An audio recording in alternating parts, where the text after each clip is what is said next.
Hi, my name is Alexandra and welcome to my channel. I wanted to do a reading vlog of like a typical reading week in my life while I work a 9 to 5. Just this week now because I don't really have any after work plans, so I thought that'd be a great week to do this. And also because I want to really finish my book this week. I'm currently reading The Familiar by Leigh Bardugo.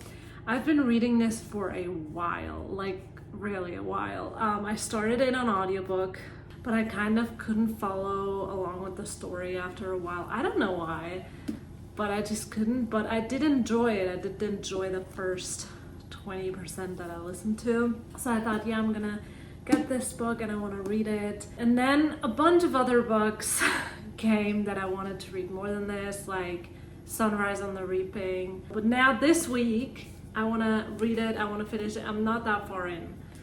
I restarted it after listening to it on audiobook. I restarted the whole book. But yes, this week I will be finishing it. So it's already 7:30 p.m. I need to make some dinner here in my kitchen. So I'll do that now and then I'll get to reading and I'll see you later. Let's go.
Good morning.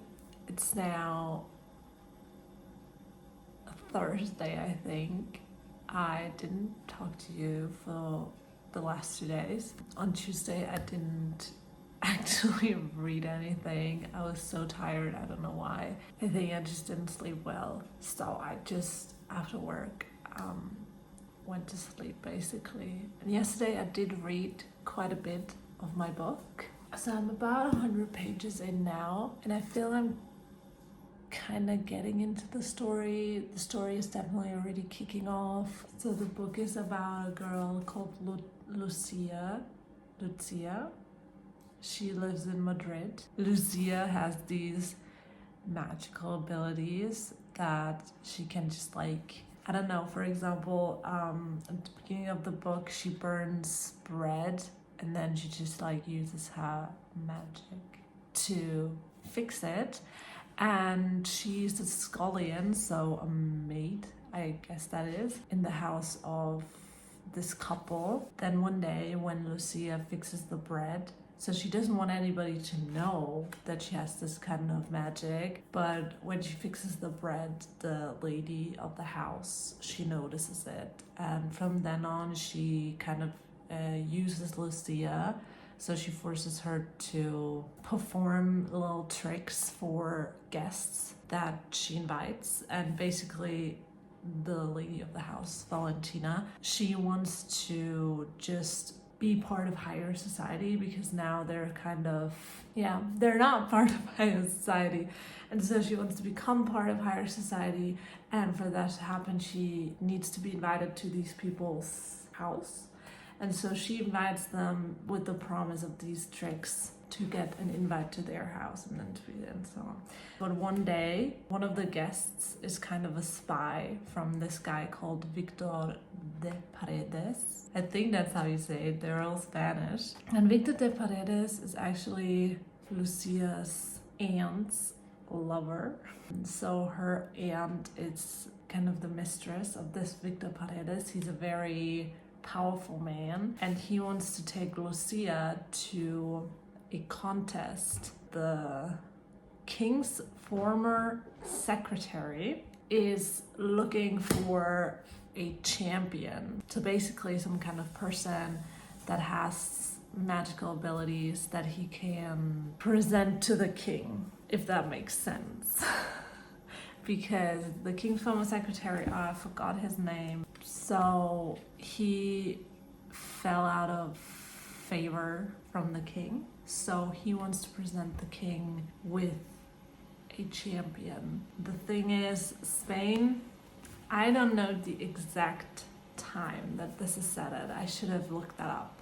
But the King's Armada just lost to England, the Queen of England to be exact. So I guess it's Queen Elizabeth. He had this girl that was always like prophesizing things. She looked into the future and she saw that the King's Armada would fail. And when it failed, the king got so enraged that he threw her into prison, and she's being accused of witchcraft. So basically that is her fault. And now the king wants a new magical person. I don't know to explain this. Yeah, so the king's former secretary, I think his name is Perez, he is holding a contest to bring somebody to the king. And Victor de Paredes wants to bring Lucia to this contest so he can get the attention, he can get in favor with the king. What's important to know though is that Lucia's, her little tricks, she does them by kind of reciting songs, like these little melodies, and they're all of Jewish origin. And we're at the time of the Inquisition. You know, the Inquisition wants everybody gone that isn't Christian. So both Lucia and her aunt have to hide their Jewish ancestry. But then Lucia's spells and everything, they only work because she has these Jewish chants that she kind of sings. She has to learn how to hide them. And there is this other guy that is, I think, the slave of Victor de Paredes. He's called Santangel. Santangel. And I think he's our main love interest. Victor tells him that if he helps Lucia to win this contest, then he's gonna set him free. So obviously he is motivated to help her, and he wants to help her first by hiding her spells. So this is where we're at right now. Lucia just agreed to be part of this contest. Lucia's life is just, she wants out of this life that she has. There was this quote that I remembered. She wanted money, a chance at a life that didn't end in a pauper's hospital or in the street where people would step over her body until someone had the courtesy to roll it out of the way. So that's her main motivation to be a part of this and to agree to this contest and be Victor's champion. And obviously the couple that she works for, Valentina and her husband Marius, they're delighted that Lucia is chosen by Victor de Paredes for this contest. So they actually even gave her a room to sleep in. Until this day she slept in like the basement, just on the floor somewhere, but they even gave her a room now. So she's actually excited. It's an upgrade for her. She's excited to just have a room, to have somewhere to actually sleep, to have a real place to sleep. I am actually very interested and excited to see where this is heading. I'm gonna be reading the whole evening today, so I hope to make some progress and have an update for you tomorrow or tonight. We'll see.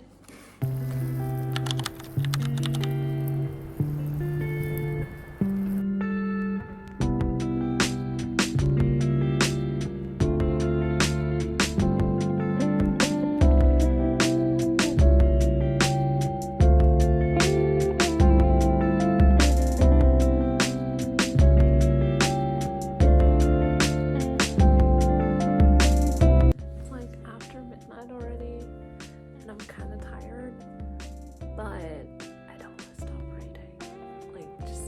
short chapter.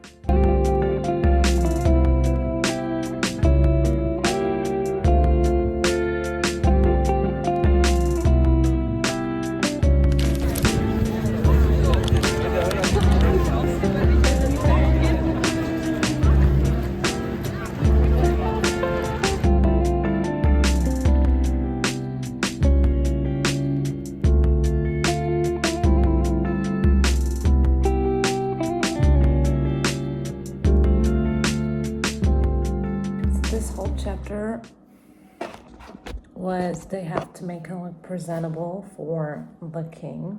And they're talking about if they should cut her hair because she has these really thick, long black curls. And it looks just very wild. And so they're like, maybe we should shave them. But then ultimately they decide not to. Perhaps they should have cut her hair that day. Then maybe more than one of them would have returned to the shabby house and lived to tell this story. So I'm kind of very intrigued on what's gonna happen. I want to read a lot of this today, so I can finish it tomorrow. We'll see. We'll see if I manage to do that. So now she's kind of taking her lesson with Santangel, who is the servant of Victor de Paredes. But Santangel definitely also has some kind of magical abilities. He for sure is immortal because it was said that he served both Victor's grandfather and father. And he kind of, at the beginning of the book, he's like pale and sickly looking. But being around Lucia and her magic kind of revived him. So he's looking healthier and livelier, and his magic, his body kind of responds to Lucia's. We'll see. I was at an Easter market today, which was really nice. And now I just have the whole afternoon to myself. And I have to do some cleaning as well. And then I just want to read my book. So let's go.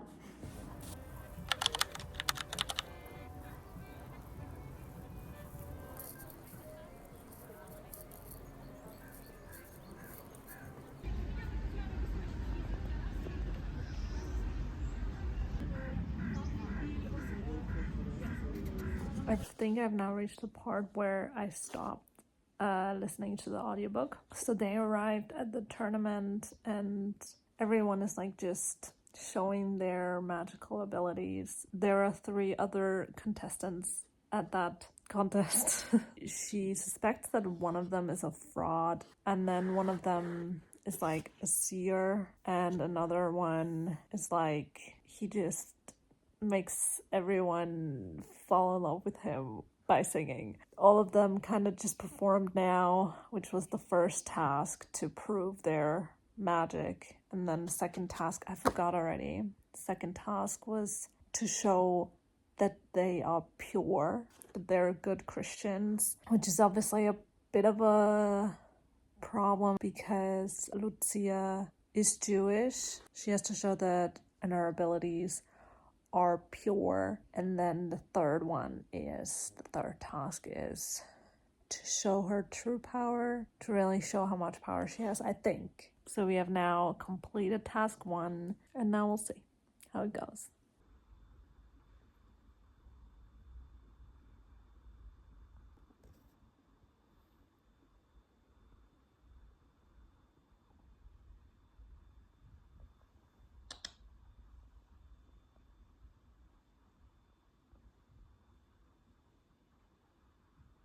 Baby, Leonie.